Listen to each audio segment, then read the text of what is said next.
Hey guys!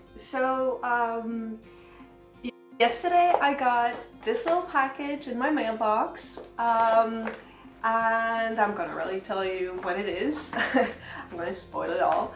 It's actually a stone paper sketchbook from a good company.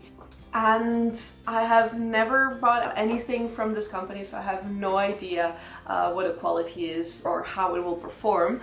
But I really wanted to try the stone paper sketchbook for a really long time. I already own a little stone paper notebook, but I've only used it as a notebook. I've never actually done anything special with it. So I actually thought it would have been a good idea to buy the sketchbook and to see if I could use it with different media. So I would like to test on some acrylic paints or watercolors, and I know that alcohol markers work really good on it, so we're definitely going to try that one out.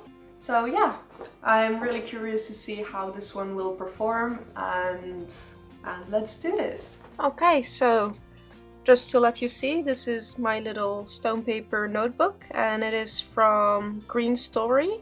I've had this for a while now, and it's pretty neat. Anyways, I'm not sponsored or affiliated or anything with none of the brands. But anyways, if you're interested, I'm going to put a link down below to this notebook. And yeah, so let's get started. So here we have it.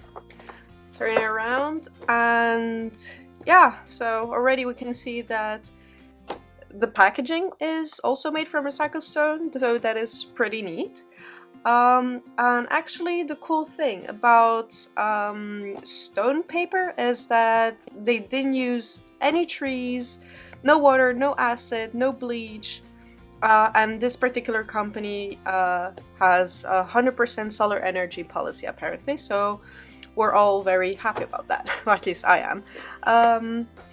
So yeah, it's pretty cool that this packaging is made out of stone too. So let's open this guy.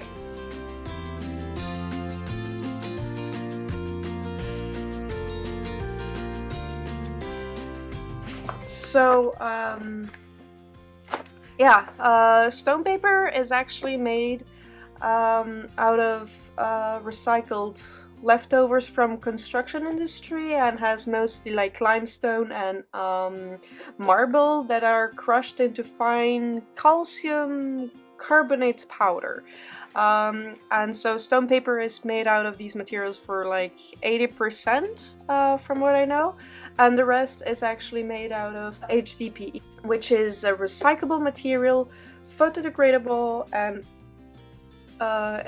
this company in particular took it only from recycled plastic, so they're not producing any plastic, which is basically the bonding agent, I think, to keep this this stone powder together, basically. Anyways, let's open this up. So we're ready. Oh, so here it is. Very nice, very soft and thick.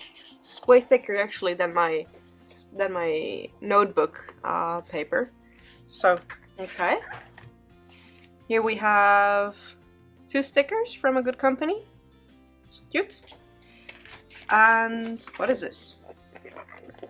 And a big piece of cardboard, which I don't really know what I should do with it, but yeah, sure. Very nice. Okay, so here it is. So we can start and try it out. Okay, so we're going to compare the stone paper with the Canton Bristol, the Strathmore watercolor cold press, and the Canton marker.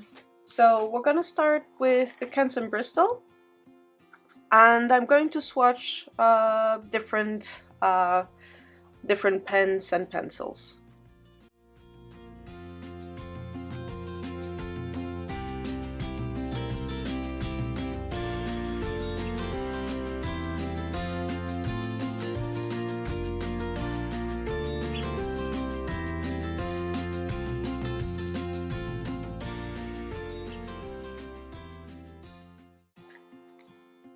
So as we can see here, the colors are darker and the pigments also are not as bright as on the stone paper.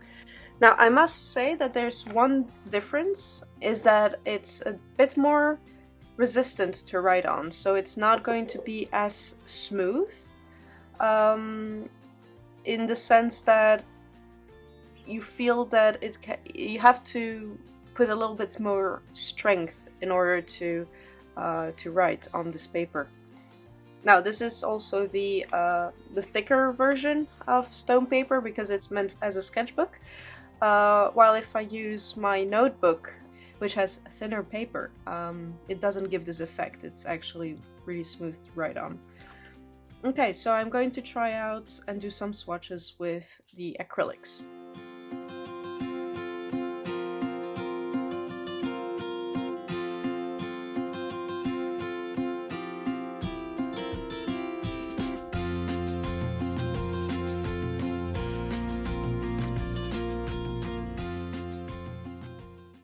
I would say that the feel is kind of the same.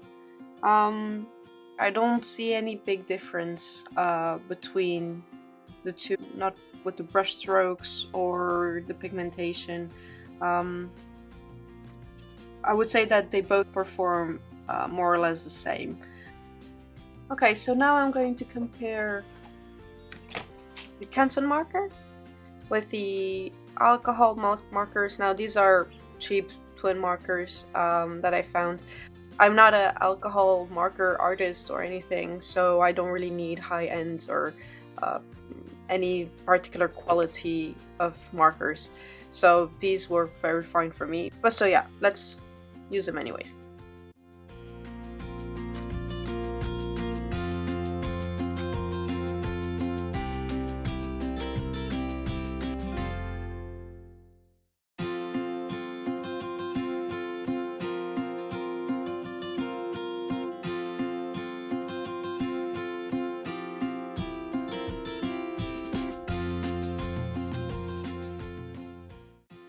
So although these are not the best alcohol markers out there, I can still make a kind of decent gradient.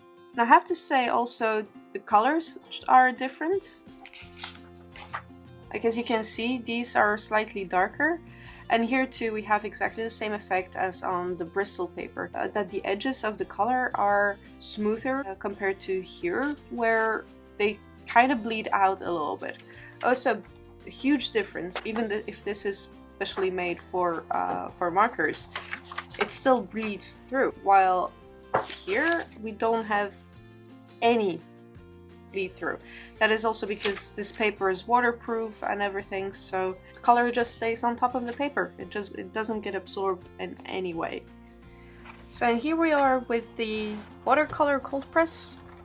I'm going to use Winsor & Newton Cotman watercolor set.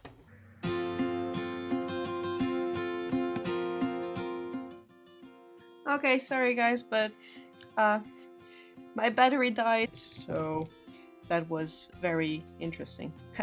Okay, so anyways, the results are actually pretty neat. The pigmentation is okay. It's a little bit lighter than on the watercolor paper, but it's still not bad. I mean, we can still work with it. Same thing with these little tests. It's basically putting little drops of paint on a wet surface, and the results also are not bad. What was disappointing though is this. This is the wet on wet gradient technique, and like it obviously here it came out how it had to come out, and here it didn't. So what happened here probably is that the fact that the paper doesn't absorb any water, the paint was just aimlessly floating with no purpose, so it had no idea what to do, how to behave, and this is the end result. Whereas if you see at the watercolor paper, obviously since it absorbs part of the water, the pigmentation goes much faster on the paper, I'm guessing, and so it stays where it has to be. But you do see the difference of the water here. Now, I don't see if you see it on camera, but here you can feel where the water was, because it deforms the paper a little bit. Whereas on the stone paper, it's as if I didn't even touch it. It's completely dry. There's no deformation whatsoever. So yeah, this is about it. So now this is done. I would like to draw a little something. Okay, so I would like to try something different. I want to combine watercolors with acrylics and, if possible, alcohol markers. Now, I don't know how this is going to work. Now, normally those three are not supposed to be combined together on whatever kind of paper, but I don't know, I feel like it wouldn't be a bad idea to actually try and put these together. It's a fun experience. We'll see how that will turn out.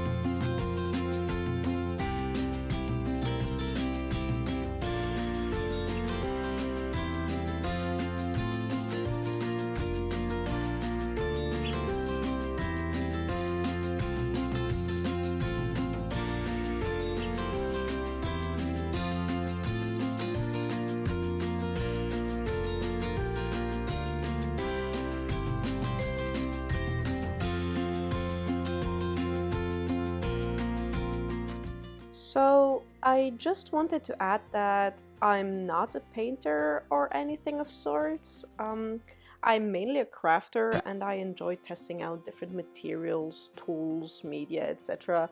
I've actually used acrylics for just a handful of times, so I'm really no expert. But still, I like how this little guy turned out.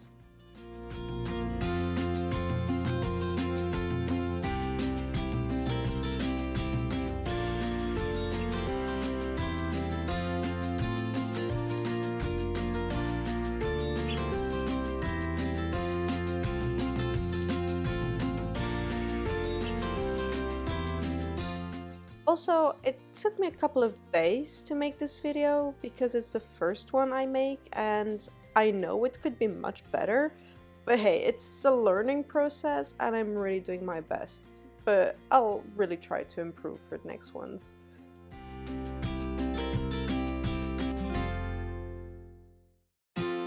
So yeah, I hope you guys liked it and enjoy the rest of the video and see you next time. Bye!